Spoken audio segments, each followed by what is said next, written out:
রব্বিরহামহুমা কামা রব্বায়ানি সগীরা।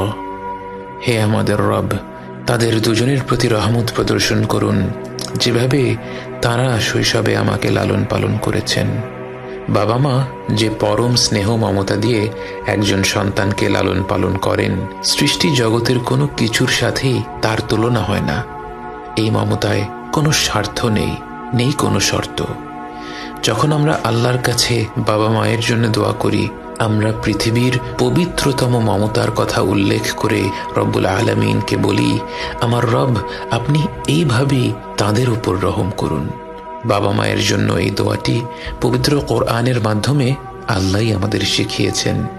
অথচ আমরা যদি শুধু বলতাম রব্বিরহামহুমা, এটাও একটা সম্পূর্ণ দোয়া। এর অর্থ, হে রব, আপনি তাদের দুজনের উপর রহম করুন। কিন্তু আল্লাহ আমাদের শিখিয়েছেন রব্বিরহামহুমা কামা রব্বায়ানি সগীরা।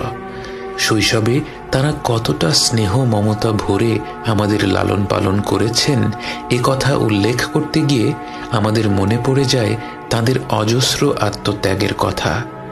এই পৃথিবীর বুকে আমরা ভূমিষ্ঠ হওয়ার আগে থেকেই বাবা মায়ের আত্মত্যাগ আরম্ভ হয়ে যায়।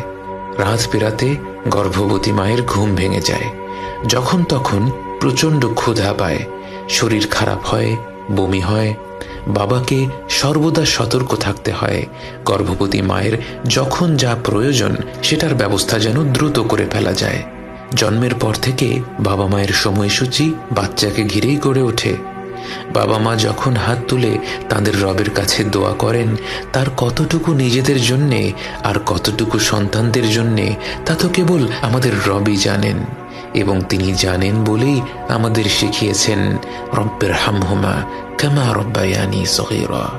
এই রব, আপনি তাদের দুজনের উপর রহম করুন, যেভাবে তারা শৈশবে আমাকে লালন পালন করেছেন।